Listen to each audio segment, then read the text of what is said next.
आकाशवाणी भोपाल से प्रस्तुत हैं प्रादेशिक समाचार।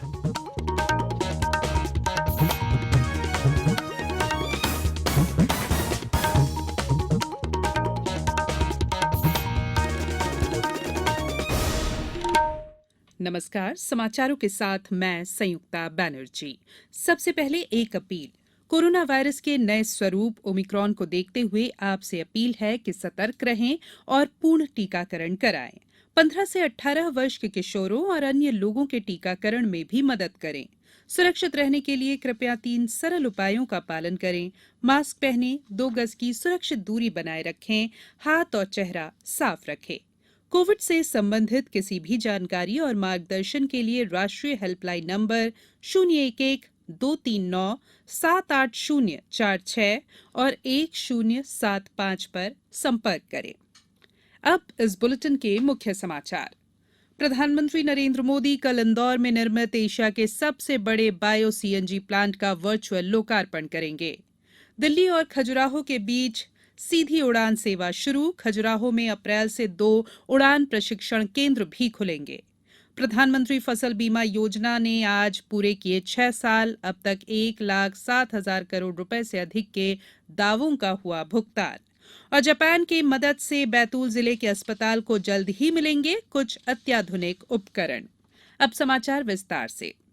इंदौर शहर ने देश में स्वच्छता के क्षेत्र में नवाचार से निरंतर उपलब्धियां हासिल की है।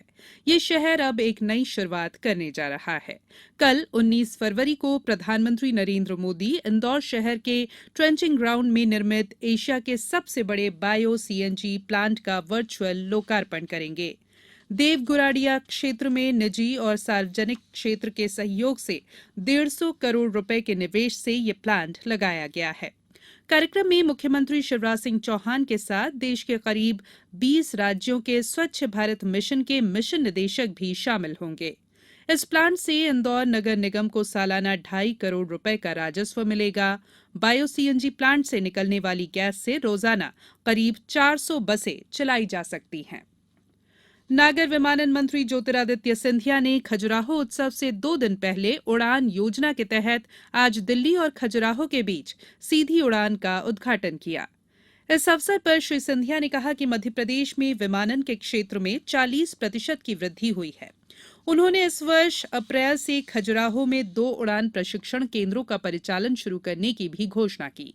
हमारे छतरपुर संवाददाता ने बताया है कि आज पहली उड़ान से विभिन्न देशों के राजदूत सहित 77 यात्री दिल्ली से खजुराहो आए, जबकि 20 यहां से दिल्ली के लिए रवाना हुए। इस अवसर पर खजुराहो में आयोजित कार्यक्रम को सूक्ष्म और लघु उद्योग मंत्री ओम प्रकाश सकलेचा ने संबोधित किया। क्षेत्रीय सांसद और प्रदेश भाजपा अध्यक्ष वीडी शर्मा भी वर्चुअल रूप से इस कार्यक्रम से जुड़े।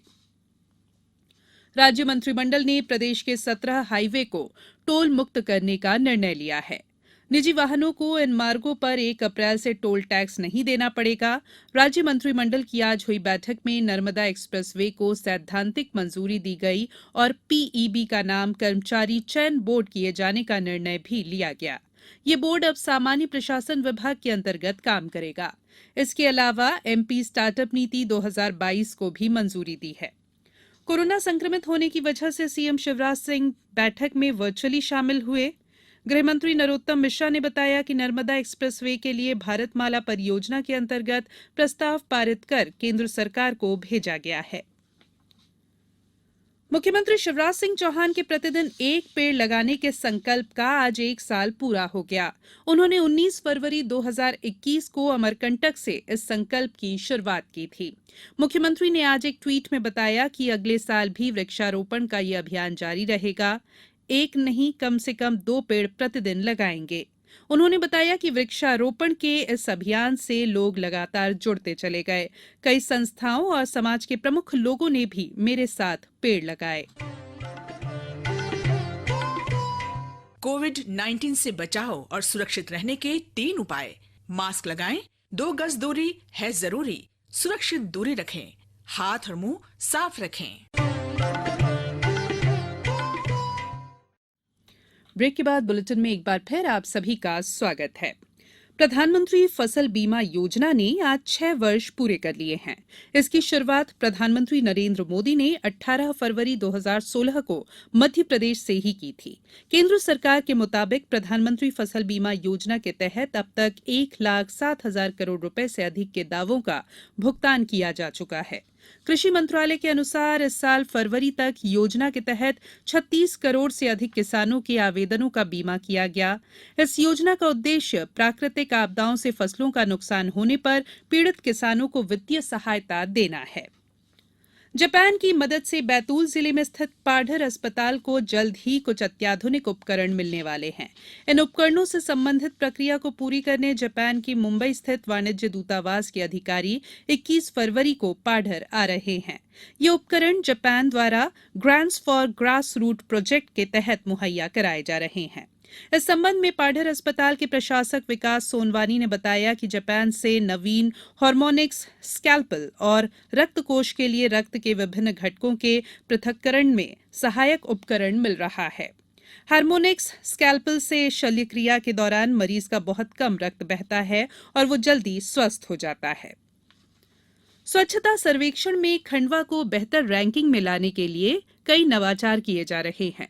यहाँ विभिन्न मंदिरों से एकत्र किए जाने वाले फूल, गाय के गोबर, घी सहित अन्य सामग्री से धूप बत्ती बनाई जा रही है। निगमायुक्त सविता प्रधान ने इस हस्त निर्मित ऑर्गेनिक धूप बत्ती के विक्रय की शुरुआत की। नगर निगम इस धूप बत्ती को न्यूनतम दाम में बेचकर शहरवासियों को पर्यावरण के संरक्षण का संदेश देने की पहल कर रहा है। निगम ने ऑर्गेनिक सोन खाद की बिक्री भी शुरू की है। पॉलिथीन के उपयोग को कम करने के लिए नगर निगम जल्द ही कपड़े के थैलों को भी कम शुल्क में उपलब्ध कराने का प्रयास शुरू कर रहा है। अब कुछ समाचार संक्षेप में। प्रादेशिक समाचार एकांश दूरदर्शन केंद्र भोपाल से प्रसारित होने वाले साप्ताहिक कार्यक्रम आमने सामने में 20 फरवरी को दोपहर 2:30 बजे विधानसभा अध्यक्ष गिरीश गौतम से बातचीत का प्रसारण किया जाएगा। निमाड़ क्षेत्र के खरगौन तथा बड़वानी में नई रेल लाइन के लिए सर्वे को मंजूरी मिलने पर सांसद गजेंद्र सिंह पटेल ने आभार जताया है। शिवपुरी जिले के करैरा में दिव्यांग व्यक्तियों और वरिष्ठ नागरिकों को सहायक उपकरण प्रदान करने के लिए कल प्रशिक्षण शिविर लगाया जाएगा।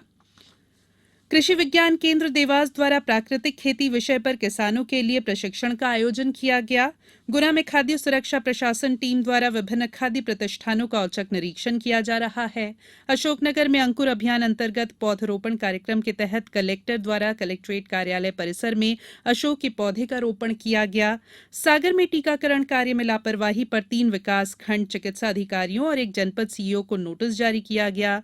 राजगढ़ में कोरोना संक्रमण से मृत 27 व्यक्तियों के वारिसों को 50-50 हजार रुपए की अनुग्रह राशि स्वीकृत की गई। और रायसेन में खनिज विभाग ने जिले में रेत का अवैध परिवहन करते हुए 3 डंपर जब्त किए हैं। बुलेटिन में फिलहाल इतना ही। अंत में एक अपील, मास्क और 2 गज की दूरी, हाथ धोना भी है जरूरी। नमस्कार।